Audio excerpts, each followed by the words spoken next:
you can't prepare for it. You're not thinking about it. It's one of the worst feelings in the world to address, your locker room after a game, like this. When it ends, it ends in a thud, and I have just so much incredible respect and love, for everybody in the locker room and what everybody gave to this team, and we had such a memorable season and postseason. It felt like 5 seasons in one.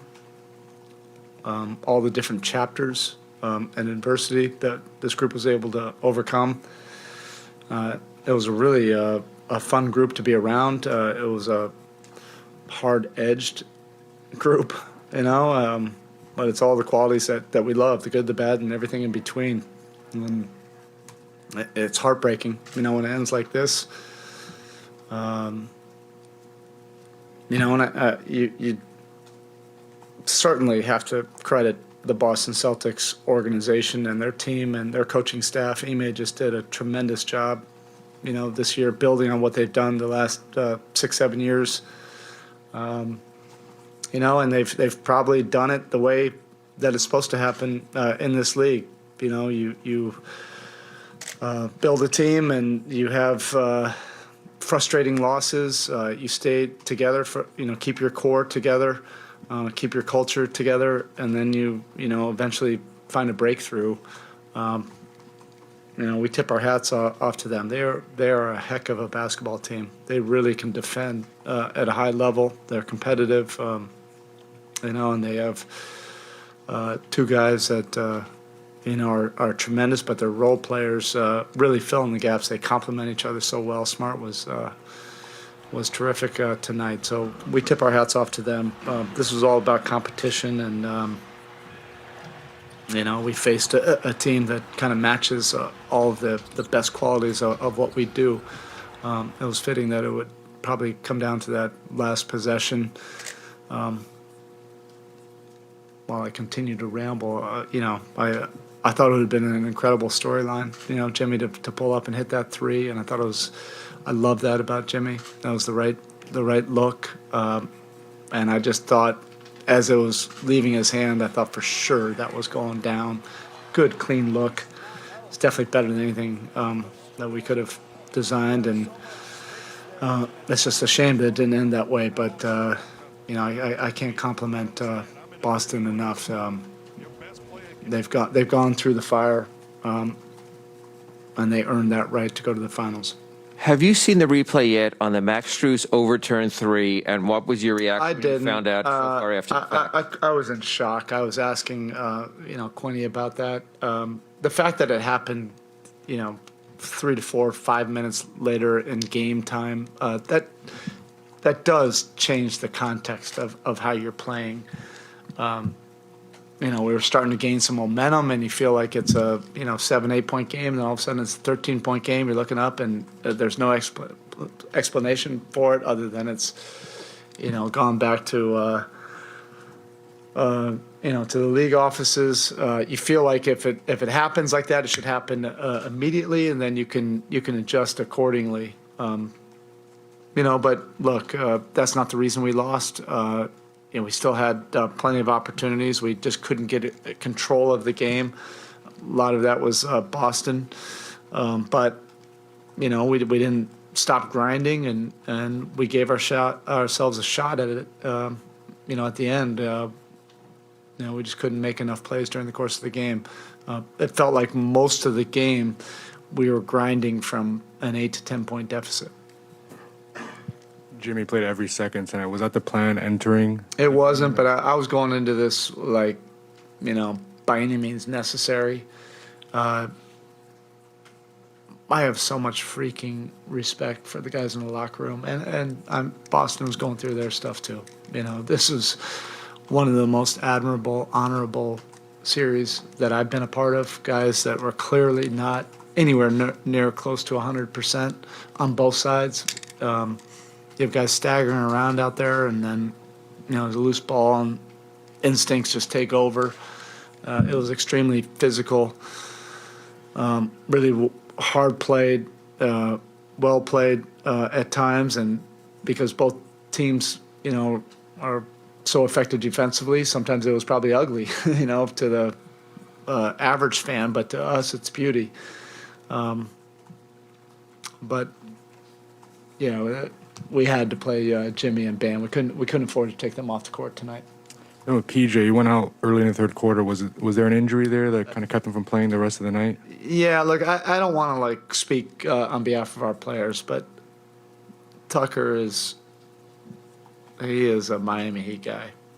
I would say for the majority of this playoff run, he's just been willing himself to get out there and do what he does best. I marvel. There's probably 5 or 6 times where the trainers told me, I don't think Tuck's going tonight. And I joked about it with you guys all the time. I couldn't ask him how he was doing, and I couldn't ask the trainers in front of him how he was doing. He just has an incredible will inside of him to overcome anything that he may be feeling. I think if this series, could have been at some point where we could have had 2 days in between somewhere, or maybe a couple of those gaps, I think guys could have recovered a little bit more. But both teams were dealing with it, and we were dealing with quite a few things as well. It's not an excuse. We got beat, and I love the fact that our guys were putting themselves out there. Kyle, whatever minutes he played tonight was way more minutes than he should have played. And the same thing for Tyler. Tyler just absolutely made himself available when he really didn't have any practices. And if it was during the regular season, there's no chance he would have played. Spo, you've coached several historically great players. How would you sum up the series that Jimmy just put together? Yeah, it's one of the great performances, of an elite competitor. Jimmy has this competitive will that is so unique. That's a talent unto itself. There's a lot of basketball players in this league. Jimmy is a great basketball player. He is a world-class competitor, and he knows how to win basketball games, and that's a talent. And for young players coming into the league, I think that's a missing talent or skill. It becomes about all the other skills, but that's what makes Jimmy so unique as a world-class player. He just knows how to compete to win and to compete to not let you lose. That's an incredible DNA that he has inside of him. And just to follow up on the max shot, you guys don't make excuses on the whole, but would you like to see moving forward the league look at the policy where somebody in New York can overturn a play 3-4 minutes after it happened? I'm sure they're going to look at that, and we'll probably be the case study for it. I'm okay with that if it happens, the way it used to. They would look at it, at the next foul or break and look at it and notice it. But it was probably 10 minutes of real time. Somebody check on that.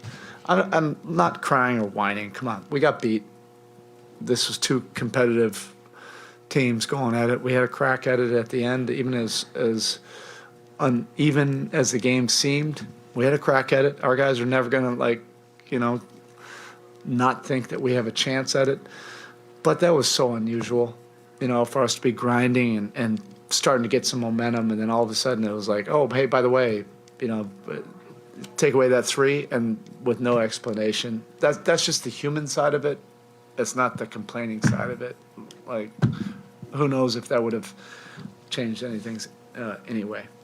Erik, as you said, if this was in the regular season, no chance Tyler would have played. Was it a tough call for you not playing him in the second half, or was it clear cut because he was limited? I mean, we're making I felt like this series I was making decisions I've never made before in my career. But I've had that before also. During those championship runs, we had guys that day after the season were getting surgeries. So it was very similar. These last two series, it was a daily meeting with the training staff to get an inventory of where guys were.